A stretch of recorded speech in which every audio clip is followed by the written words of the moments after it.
Hey everyone, I wanted to try a new way of explaining how we decide to what place or what decimal point to record a measurement from an analog measuring device. Again, an analog measuring device is something like this, where it has markings all the way up and you got to read where it's at. So let's go ahead and try this. Um, it's if for devices that are relatively easy like this, it'll be basically the same. But I think what this method will help for is things that are kind of complicated. It's hard to understand exactly where you should be rounding them. So without further ado, let's share my screen and hopefully you'll find this method helpful. All right, so let's start. I've got a picture here of that graduated cylinder, the same one that I was just showing you on the camera. And you can kind of see the markings. They're every 30, 31, 32, 33, 34, 35, et cetera. And I'll go ahead and zoom in so you can get a little bit closer, 40, 41, 42, 43, 44. So what I want you to do for this method is just look at any two markings right next to each other on the device. So any two markings right next to each other on the device. So here you do something like 40 and 41. So we're looking and we see there's a mark at 40, and then right next to it there's a mark at 41. And you can tell that because if you count up 42, 43, 44, 45, 46, 47, 48, 49, 50. So you know that that one must have been 40 and 41, etc. Then subtract the two to find the difference between them. So 41 minus 40 would be a difference of 1. And then track that number across to try to decide which place that's in, the magnitude of this difference between the two numbers. So here it's pretty obvious that's in the ones place. So that's the decimal you're confident in. That's where you'd say, I'm confident, I know that I can read my measuring device for sure to that place. And then we would estimate one place beyond that, which would be the next one up the list. Estimate. So all of your measurements should have numbers read to the tenths place, to where you're making a measurement in the tenths place. So if you saw some water in this measuring device and it was like this, you'd count up, you'd say 40, 41, 42, 43. It's between 43 and 44. So you would say 43 point something, and then that's where you'll estimate to the tenths place. So I might call that water 43.4 or something like that, milliliters.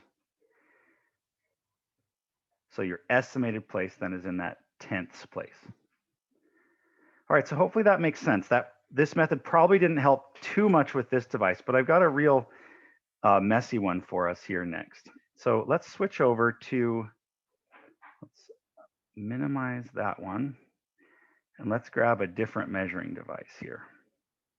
All right, so some of you guys in your lab kits have a Erlenmeyer flask that looks like this, and there's literally only two volume markings on the side, and they're not probably even at that very accurate at all. But how would you go about applying this idea to that? It gets really confusing because there's only two measuring devices. There's a gap between them of 12.5. The zero is not marked, but of course it's the bottom, nothing in it. So you could assume maybe 3 markings. And then it's just like, how do you treat that? So if we apply these steps simply, then you could pretty much track it down. It doesn't have to be that much more complicated. So here's how we'll do it. We'll go through and we'll say, look at any two markings right next to each other on the device. So that would be here and here. It's 12.5, and the next one is 25. The difference between those, 25 minus 12.5, is 12.5. What's the magnitude of that? What's the size of this number if you had to on this chart? Is it in the hundreds place, in the tens place, the ones place, the tenths, the hundreds? Well, that is in the tens place. 12.5 is around 10. You've got a magnitude of tens. So you could then know that this is the one you're confident in, and the next one down is what you would be estimating. So all of your measurements from this device should just be estimated to the ones place. And you can imagine that when you're looking at it. If you had a water level to somewhere around right in here, where is that? You couldn't tell me that's 13.4 or 13.42 or 16. I mean, the best you'd possibly do is be estimating in the ones place. Like I might say, well, 12 and a half. I really don't know where this is. I might guess around 18 or something like that.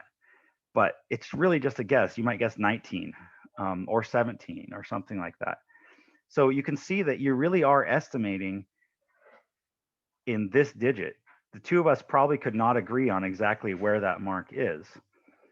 And you can see that process of how we got to that through this process. Take two markings right next to each other, find the difference between them, see where that falls on the sort of general magnitude chart, then estimate one digit beyond that. So even with complicated measuring devices like this, you can still pretty much see how you should be estimating volumes from the measuring device. So hopefully that helps you. If not, let me know and we'll start working on a new way to explain the concept. So thanks again for watching and happy studying as always.